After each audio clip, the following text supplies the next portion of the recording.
So seeing things for how they are, not better, not worse.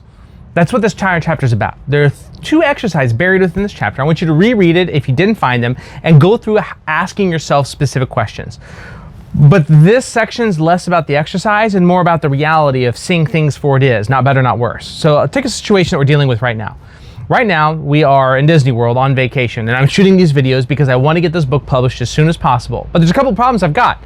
I've got a bus that drives past right there. We've got choppers that fly in over above head, and we're close to the airport, so we constantly hear airplanes. On top of that, I'm shooting at a golf course. And now here's what's funny. The golf course carts that the people use are quiet. But what the staff use are like those 2-cycle engines that just go, Gah! I'm sure that was pretty loud in the mic. There's something else though. Back here, there's a tee behind me. And as I've been sitting here, I've had a ball zip past my head, hit this pillar in front of me. Now I have 2 options. One, I can try to go find a different place to shoot, or I can see it as it is. We have noise to deal with. Now, this is free content for the book, so we're going to allow the noise to stay in there. We're going to edit out the best of our ability, but it is what it is. And I'm not going to get frustrated about it. I'm going to shoot it because that's what we need to do to get this concept out to everyone. Now, I could also be scared because a ball almost hit me in the head. That could happen again. There are some people that don't know how to play golf on this golf course, and if I was playing golf, I'd be one of them. I'm the guy that's going to hit the dude over here that's recording. And it was so funny because I got to meet the people that came over here and hit that ball. At first, it was kind of scary because I was sitting just a foot to the right of the camera and it went between me, the camera, and hit a pole. I saw the ball flash in front of my face. But that's all that it was. So many times in life, something bad almost gets us, almost hits us, and we allow it to derail us and choose a different direction. I could have wasted 2.5 hours going and finding a different location to shoot because that ball almost hit me. How many times in life does something almost affect us and yet it changes the way that we think? Here's a reality. You react to the world around you. Your circumstances are a series of reactions. Until this point, most likely, you haven't consciously been choosing your actions, you've been reacting. And we react based upon our circumstances, meaning we were born in a specific place, we had a certain amount of circumstances, we reacted the best we could to the situations that were given to us without giving it forethought. At this moment, you're switching your perspective. You will still react to the situations given to you.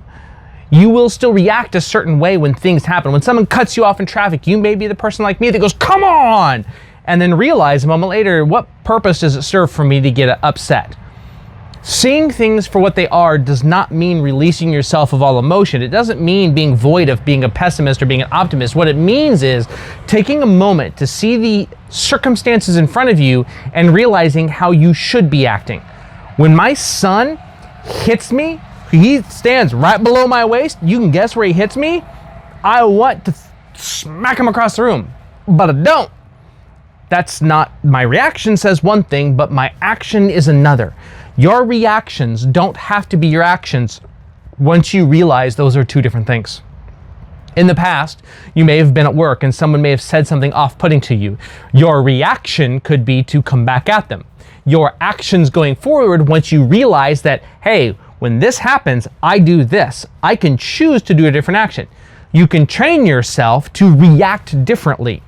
But we do that through understanding what our circumstances are, by seeing things for what they are, not better or worse. And this isn't a skill that you just get and all of a sudden it happens. It's a skill that we build and develop over time.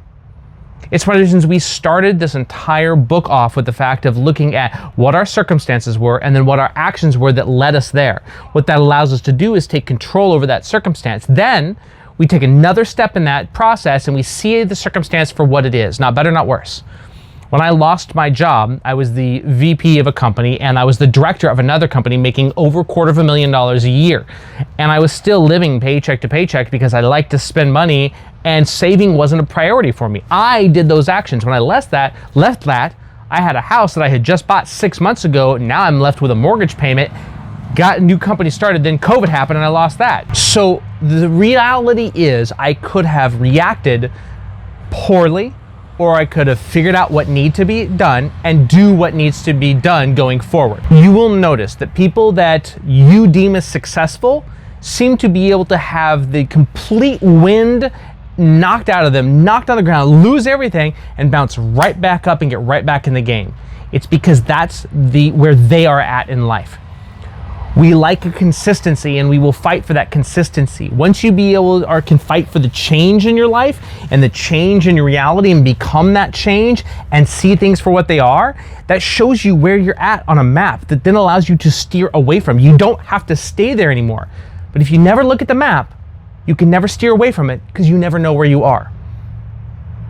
This is a big chapter, and it should have been twice as long with twice as many stories. But remember, seeing things for what they are is neither pessimistic or optimistic. It's not void of emotion. It's looking at how you responded, what a situation is, and the options that it gives you. Looking at things for they are is like looking at a spot on a map. So at the end of this chapter, I just want you to look at your life for what it is. Go back and look at the questions that are in the chapter and answer them. Where are you right now in your map of life? What is your current situation? What is your current circumstance? See it for what it is. And look at where would you like to be in a year from now? Where would you like to be in 5 years from now? Where do you want to go?